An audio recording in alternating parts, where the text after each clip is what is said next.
Disney's Mulan, A Time for Courage. Long ago, and far beyond the Great Wall of China, a young woman named Fei Mulan lived with her family. One day, the emperor's aide rode into town. "The Huns have invaded China," he announced. "One man from every family must serve in the imperial army." Mulan's father felt it was his duty to join the army, even though he had been injured in earlier battles. That night, he began to practice some fighting moves, unaware that Mulan was watching. Suddenly, a pain from an old wound shot through his leg, and he collapsed on the floor. Mulan knew that her father wouldn't be able to survive another battle, so she decided to disguise herself as a man and take his place. She cut her hair, put on soldier's clothing, and left in the middle of the night on her horse, Can. But Mulan was not alone. The spirit of her ancestors sent Mushu, a tiny dragon, along to protect her. Mushu caught up with Mulan, and soon they arrived at the army camp.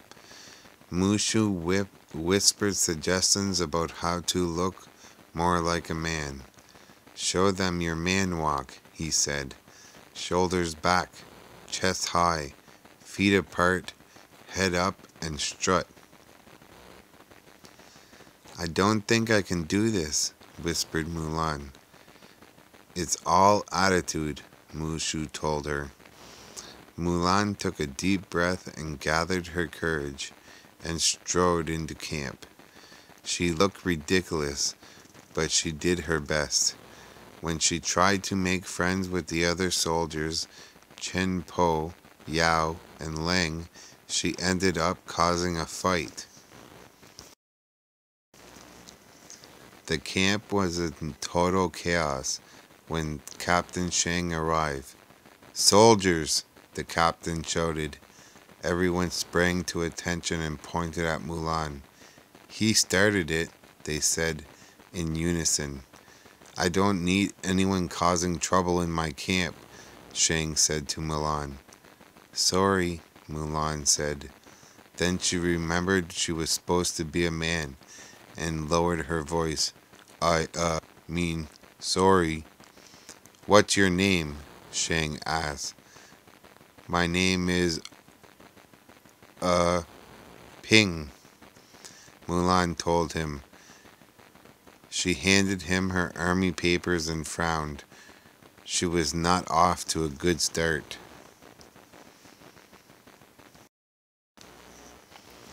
Captain Shang was a skillful leader, and though Mulan felt clumsy and inadequate, she worked as hard as she could. She didn't want anyone to find out she was a girl. Shang led the recruits through a series of grueling training exercises to help them prepare for battle. One of the lessons involved retrieving an arrow from the top of a pole with a heavy bronze disc tied to each wrist. "One represents discipline, the other strength," Shang said of the disc. "You'll need both to reach the arrow." No one was able to do it. Finally, after several attempts, Mulan had an idea. She pulled the weights onto her wrists, looped them together, and used them to hoist herself to the top. She had done it.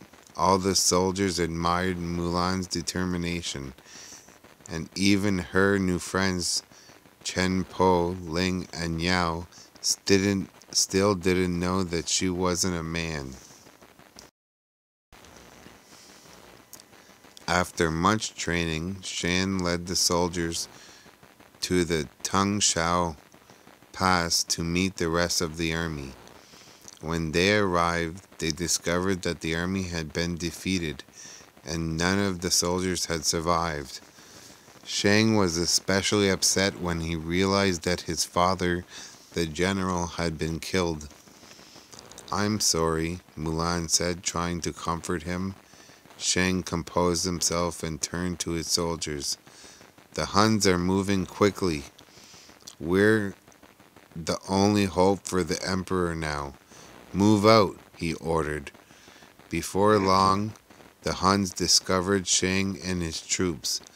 Hundreds of them raced over the mountaintop, firing arrows at Shang's small band of soldiers. Mulan seized the cannon and ran right towards the Huns. When she had almost reached the leader, Shang Yu, Mulan aimed the cannon above his head.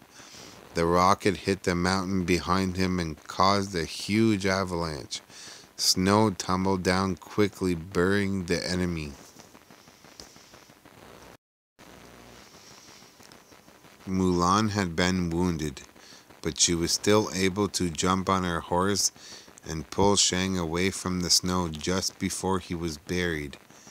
As Chen Po and the others helped them to safety, Shang looked at Mulan with admiration.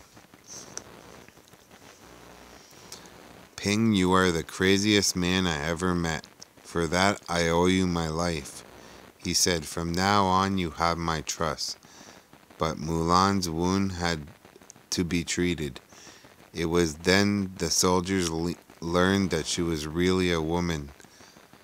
At that time in China, Mulan's deception was punishable by death. Shang spared her. "A life for a life," he declared. "My debt is repaid." He told her she would not be allowed to continue on with the other soldiers. Dejected, Mulan watched the troops march away, leaving her alone with Mushu and Khan. With a heavy heart, she confided in the dragon. "I should never have left home. I just wanted to do things right, so that when I looked in the mirror, I would see someone worthwhile. But I was wrong. I see nothing. You risked your life to help the people you love," Mushu replied. "Don't worry, things will work out." That quiet moment was shattered when Mulan realized that Shan Yu and a few of the Huns had survived.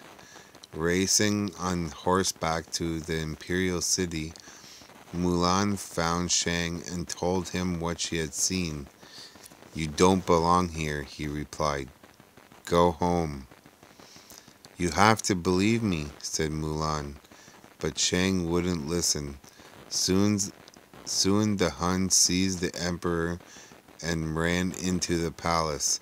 Mulan turned to her friends for help. Chen Po, Ling, and Yao tried to break down the palace door.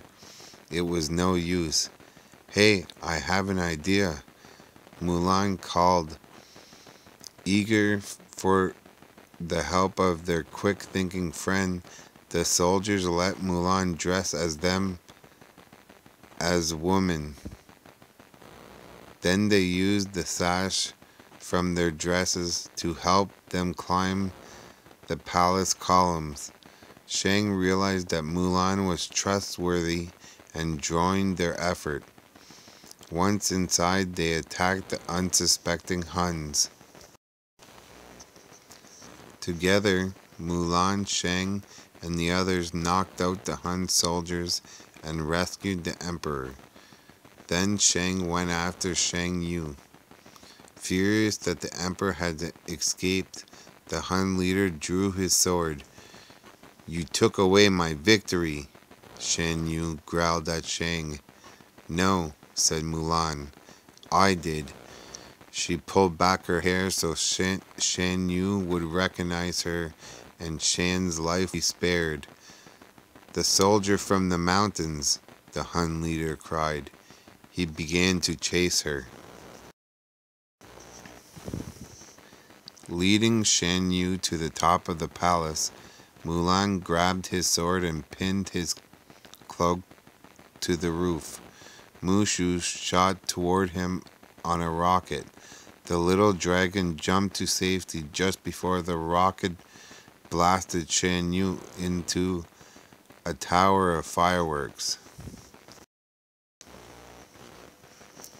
After the battle, the emperor approached Mulan.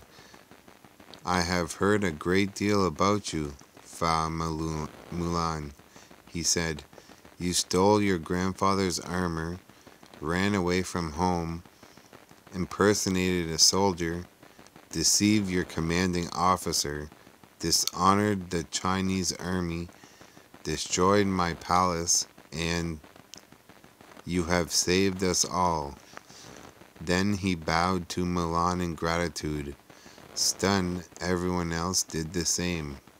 "See to it that this woman is made a member of my council," the emperor told his aide.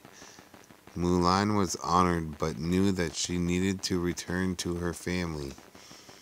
"Then take this so your family will know what you have done for me," the emperor said, handing her a pendant with a crest on it. Then he gave her Shan Yu's sword. "And this so the world will know what you have done for China." Mulan thanked the emperor and said goodbye to her friends. It was time to go home and face father. At home, Mulan presented the emperor's pendant and Shan Yu's sword to her father. "They are gifts to honor the Fei family," she explained, and bowed her head. He put them aside and hugged Mulan. "The greatest gift and honor is having you for a daughter," he said. Shang had followed Mulan home. He realized that his feelings for her had grown. She had been very courageous and he admired her for it. Mulan invited Shang to stay for dinner. He and her family celebrated. Delighted everything had turned out so well. The end.